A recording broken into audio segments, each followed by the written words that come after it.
Welcome to DadMode, God, Grit, and Goals. I am your host, Mike Tobias, and I'm excited to be here today. And today we're going to be talking for the dad who's tired, who's still trying to do everything right. So if you're listening to this, chances are you're not checked out. You're still showing up, still working, still trying to lead your family well, still trying to do what's right. Congratulations. But you're just tired. Not the kind of tired a good night's sleep fixes either. The deeper kind. The kind that sits in your shoulders. The kind that shows up before the day even starts. I want to talk today about that tired. It's been exciting here. I was at the park yesterday rolling a snowball, starting to build a snowman. A rare occasion here in Dallas, Texas.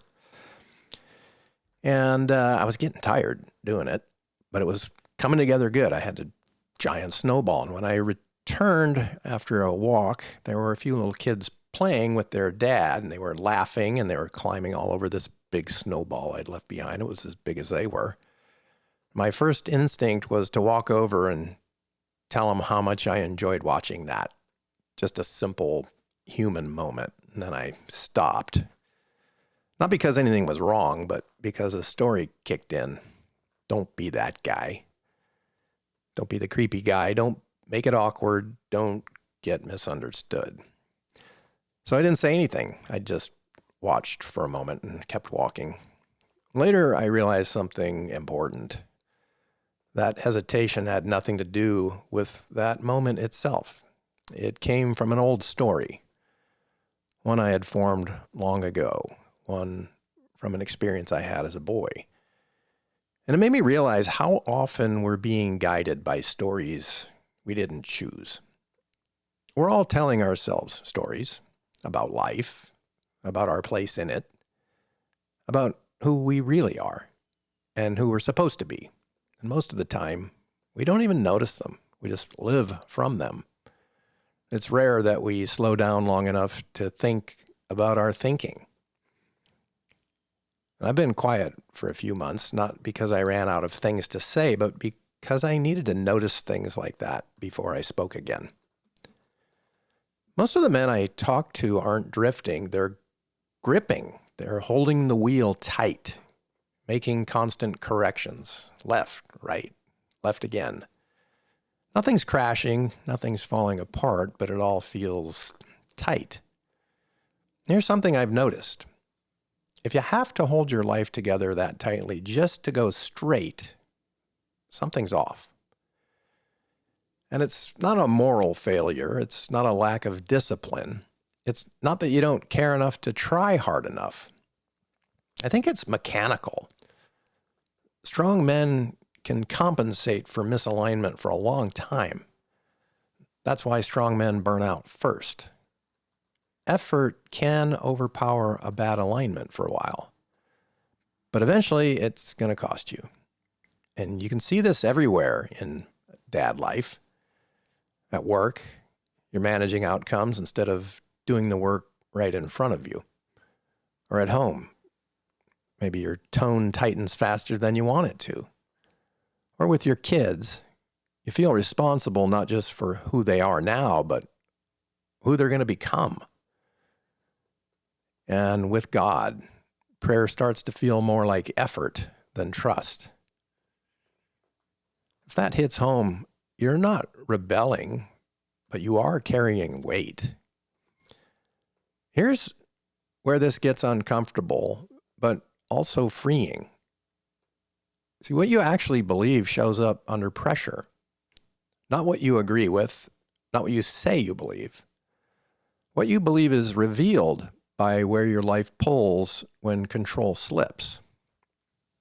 Let me give you some examples, like when the bill shows up, or when someone's criticism lands, or when you see your kids struggle, when the plan falls apart. If peace disappears the moment control is threatened, well, then control, not trust, is what your system is oriented around. Now, that doesn't make you a bad man. makes you an honest one. Jesus talked about this in a way we often miss. He didn't promise to remove the road. He didn't pretend that the terrain would be smooth. He offered a different way to travel it. That's why he said, my yoke is easy, my burden is light. Not because life gets easier, but because alignment does. Our free will was never meant to control the road. It was meant to choose direction. So here's a simple practice. No fixing, no correcting. For the next 90 seconds today, just notice the grip. Notice it when your kid pushes back. Notice it when your wife is quiet. Notice it when work feels heavier than it should. Don't try to relax it, just notice it. That strain isn't an accusation. It's information. Alignment starts when we stop the effort. See, alignment doesn't start with effort. It starts with honesty. I've been sitting with these ideas quietly for a while now, and they've led to some meaningful conversations, especially with men who are still trying to do the right thing, but are worn down from holding it all together. I'm going to be opening up a simple 4-week alignment conversation. It's not a course. It's not another thing to keep up with. It's just a few short reflections each week. And one optional live conversation to notice what's already happening. I've never done a live before, so I'm looking forward to that. And if that sounds helpful, I'll share more soon. No pressure, no rush. If this stirred something in you, you're not alone. Peace isn't the destination, it's how you travel. And alignment changes the way you hold the wheel.